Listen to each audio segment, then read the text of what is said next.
most Americans were against Hitler and against Nazism in Germany, weren't they? Well, that's certainly the impression we get from watching Hollywood movies such as Saving Private Ryan or even Schindler's List or whatever. And while there's no denying that many Americans didn't like Hitler at all, in fact despised the man and hated Nazism, and it's also true that many Americans actually liked Hitler and had nothing against Nazism and against fascism in general. In fact, they kind of liked Hitler and they liked fascism, they liked Nazism. And one of the problems is that these people were actually, maybe not many in number, but they were very, very important people, very influential people. They were in many ways the social, the economic, and in some ways political elite of the United States. And I'm thinking here in particular about the great captains of industry, as they say in the United States, the great industrialists, the bankers and leading lawyers of the United States, who in the 30s actually liked Hitler because, as the saying went, you could do business with Hitler. And that is indeed very, very important. To understand that, one must go back to the 1920s, to the years, the decade after the First World War, when many American companies, for reasons which we can get into right now, made big investments in Germany, which was not yet under Nazi rule. For example, Ford and General Motors established big factories, big branch plants in Germany. And so did IBM and ITT and Gillette and Coca-Cola and Kodak and, you know, I could mention many, many other companies. And they started to do business in Germany. And did they do very well? Well, the answer is no. Their business didn't go very well for quite some time because in the early 30s, well, in the late 20s already, the Great Depression broke out. And that was a major economic crisis, which was very bad for business all over the world. Business was bad in the United States, and business was bad in Germany. But then, in 1933, in Germany, Hitler came to power. And suddenly, things started to improve for American investments in Germany. In fact, from the moment Hitler came to power in 1933, almost immediately American investments in Germany, American branch plants in Germany, started to make more and more money. And there was good reasons for that. One reason was that Hitler eliminated all trade unions, for example. And as a result of that, companies in Germany, including foreign-owned companies, could start to pay less and less, lower and lower wages to their workers and fewer benefits. And you could make them work longer hours without having to worry about the consequences because strikes were no longer allowed in Germany. So Hitler's type of fascism, Hitler's Nazism, was actually good for business in that sense, in that it's actually curtailed the power of unions and political parties. Talk about which the Nazis threw the communists into concentration camps, and the Socialist Party no longer had any say whatsoever in the politics of the country. So in that respect, there was no problems either. So Hitler was good for business in that sense, but Hitler was even better for business in that because of Hitler, business picked up in Germany. In that Hitler ordered lots of goodies, lots of products from the American companies active in Germany. For example, he ordered lots of trucks and tanks and airplanes from companies like General Motors and Ford. And all kinds of equipment, for example, communications equipment from ITT to enable airplanes to communicate with tanks. Hitler was preparing for war, as everybody now knows. And Hitler needed war material. He needed trucks, planes, and so forth. And these big American companies in Germany were very glad to provide that to Mr. Hitler. And contrary to what some people believe, that Hitler, for example, was a kind of communist who simply nationalized everything and didn't pay the bill, that's not true. Hitler did pay the bills. So Hitler, business picked up in Germany big time. In fact, in Germany, big American corporations did better business than they did in the United States itself. And you didn't have to have branch plants in Germany to do business with Hitler. You could also export to Germany directly. For example, the big American petroleum trusts like Exxon, well, then known as Standard Oil of New Jersey, owned by the Rockefeller family, and Texaco supplied Hitler with all kinds of gas. Because Hitler was stockpiling gas. Obviously, if you want to wage a war involving Stuka airplanes and thousands of tanks rolling towards Warsaw or Paris or wherever, you need lots of gas. And I'll have you know that in Germany, while there's lots of beer and I guess water, there's no gas. So the gas you need to wage war, you have to import. And Hitler bought the gas from American sources, mostly. Not exclusively, mostly from American sources. So business with Hitler was very, very good business. Arming Hitler to the teeth was very good business. And when you would have asked an American captain of industry, such as Henry Ford, for example, in 1938, Mr. Ford, you're selling weapons to Hitler, you're selling trucks and tanks to Hitler. You know, don't you think Hitler is going to use that material to wage war against some country? The answer would have been, of course there's going to be a war. But everybody who was in the know knew and expected that that war that Hitler for sure would unleash would be a war against the Soviet Union. And that was a great thing, because most American industrialists and bankers and so on hated the Soviet Union a hell of a lot more than they hated Nazi Germany.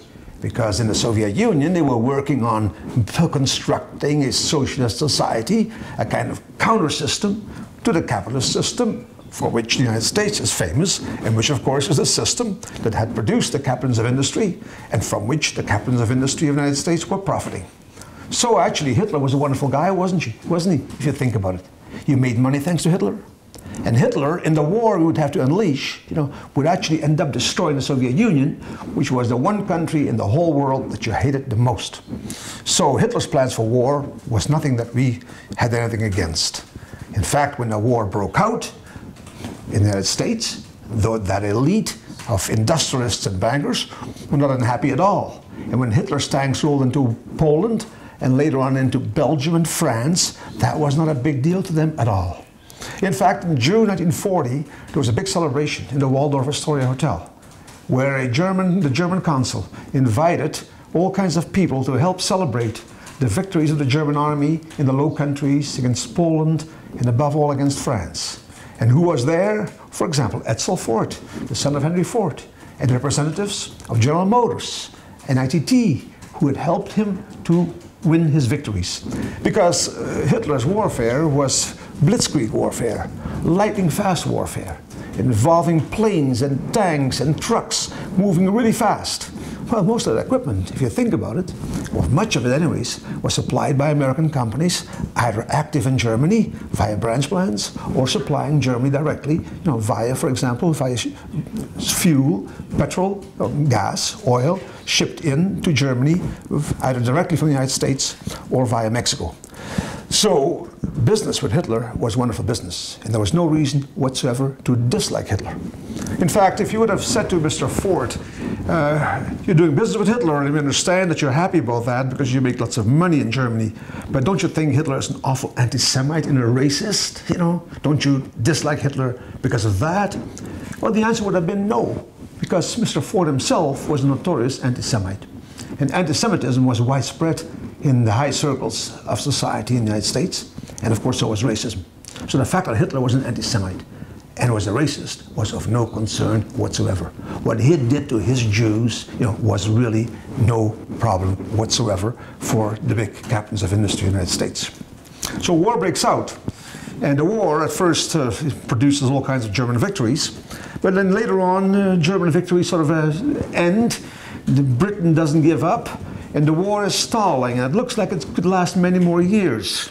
But that's no problem to the United States, because in fact the war itself is wonderful for business. Not only are we making money by selling equipment to the Germans, but since the British are holding out and need our products to continue to wage war, we now supply the British as well. And we can now supply all kinds of weapons and planes to the British who are fighting the Germans with our equipment as well. So actually war is wonderful because we're supplying all enemies with weapons and make money in the process. And in the meantime, the United States itself is rearming, and we make money producing weapons there as well. And in fact, war is wonderful. War means business like never before. In fact, it's fair to say that it's the war that pulled the United States out of the Great Depression, and not Mr. Roosevelt's New Deal, as some historians still like to think or pretend to believe. So war was wonderful. And the longer the war lasted, the better. In fact, there's some notorious statements by politicians and industrialists like Harry Truman and Henry Ford saying that this war, basically, the longer it lasts, the better for us. And at that stage, the United States had no desire whatsoever to intervene on behalf of the little democracies and against that big dictatorship of Hitler. But we all know that the United States would get involved in the war. But actually the way they got involved in the war was, as one American historian, Stephen Ambrose, has put it, they sort of backed into the war. They sort of stumbled into the war. They did not choose to enter the war deliberately. They actually accidentally stepped into the war, so to speak. And it happened because the Japanese attacked the United States at Pearl Harbor, as everybody knows. Right? And we know that the next day the United States declared war on Japan.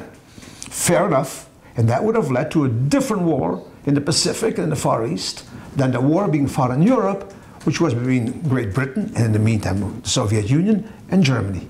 There could have been sort of two world wars. But the only reason why they merged to become one single world war is because 4 days after Pearl Harbor, Hitler declared war on the United States. It's wrong to think, as many people do, that Roosevelt, the United States, declared war on Germany after Pearl Harbor, because actually Germany had nothing to do with Pearl Harbor. After Pearl Harbor, the United States declared war on Japan alone and not on Germany. Germany was not involved. And it's also wrong to believe, as some historians do, that Germany had an obligation to come to the aid of its Japanese ally.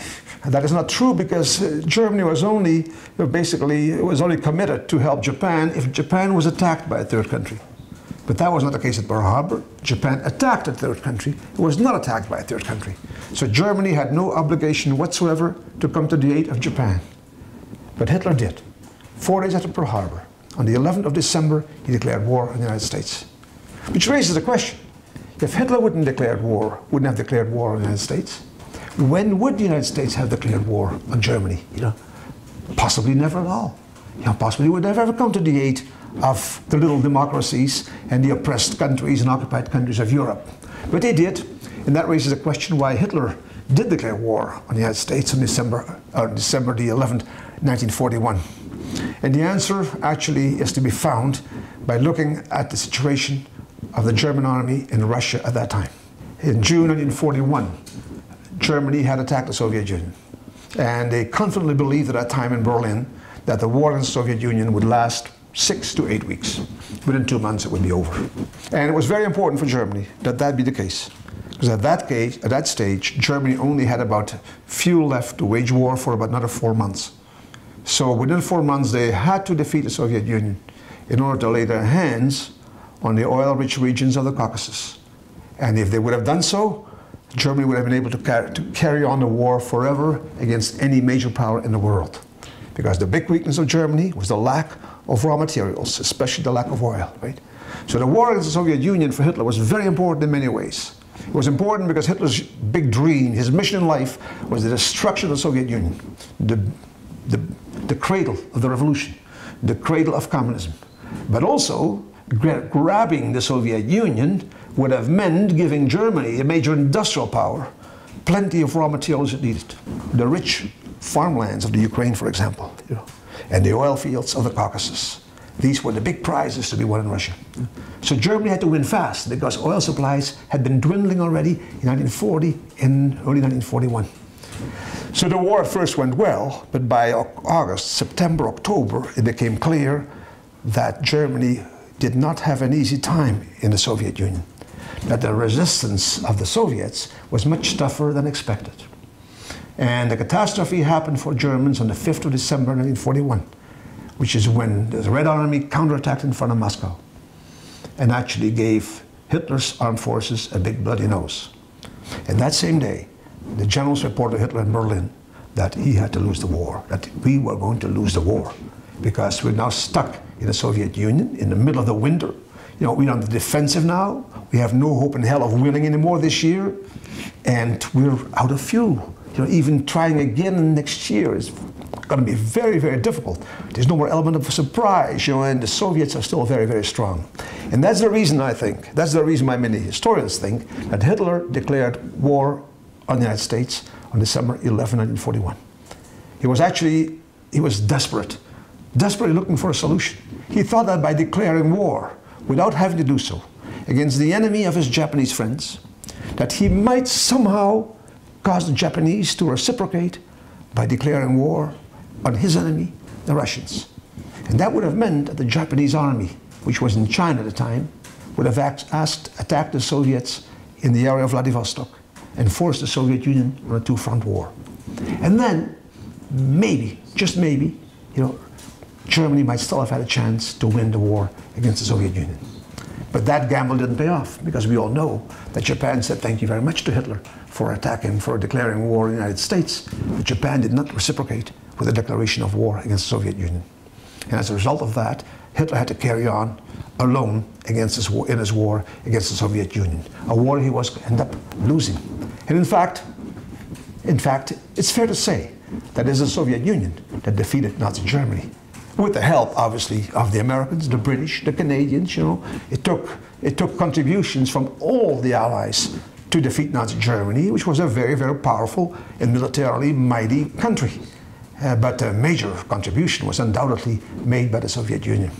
But to come back for a moment to the American corporate connection, you might say, with Nazi Germany, after Pearl Harbor then, or at least 4 days after Pearl Harbor, the United States is officially at war with Nazi Germany. So what happened to the American investments, to the American branch plants in Germany? Well, the answer is business as usual. They kept on producing for Hitler. They kept on producing weapons until the very end. And Hitler kept paying the bills until the very end. And actually, business continued to be very good. Ford, General Motors, IBM, ITT continued to make big profits in Nazi Germany even after Pearl Harbor. Officially, the headquarters in the United States lost control over operation in Germany. But that is actually only partly true. I give details about that in my book on the myth of the Good War. But the reality is that actually business continued, and these American corporations continued to do very, very well, thank you very much, until the very, very end of the war. And it's very likely, it's almost certainly not a coincidence, that while our bombers, the American and British bombers, bombed a lot of German cities like Cologne and Hamburg and Dresden, and destroyed old buildings galore and churches and cathedrals, that actually they hardly ever bombed the big factories of American branch plants in Germany, such as the big Ford factory, for example, on the banks of the Rhine in Germany, such as the plant of General Motors in Rüsselsheim. So at the end of the war, it's fair to say that actually Americans saved their investments in Germany and came out, with big, big investments still intact in Germany. And these companies, these businesses are still there today, still making very much money. Thank you very much. But the moral of the story is that the United States did not fight the war against Germany because they hated Nazism, they hated Hitler. They fought the war basically. First, they didn't want to fight against Hitler at all because they made lots of money thanks to Hitler. And later on, they made lots of money out of a war, fighting or providing both Hitler and his enemies, with equipment. So the war was a wonderful thing. And that's one of the lessons, I think, that we have to consider for the post-war period. The United States never had anything against Nazism and fascism. And today we see how in Ukraine, for example, the United States tolerate and even encourage and even support neo-Nazi elements, as they wage a struggle now against the Russians over there. And there seems to be nothing wrong with that as far as the Americans are concerned. Nazis are not a problem as far as we're concerned, seemingly, regrettably. And secondly, war is still very good for business. When the war ended, actually, many American economists were concerned that war would be the end of the good times. War would be the end of the boom, the wartime boom. And as a result of that, when the war ended, we had to find new wars.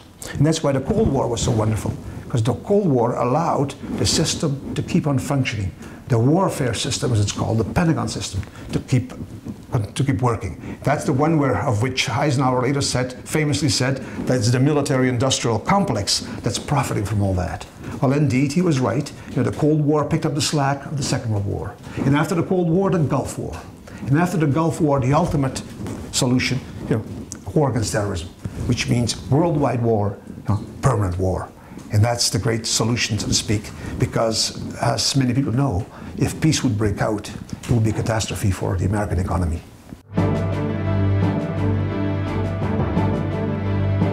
The Center for Research on Globalization depends on your support. To purchase a book or DVD, or to make a donation, please visit globalresearch.ca today.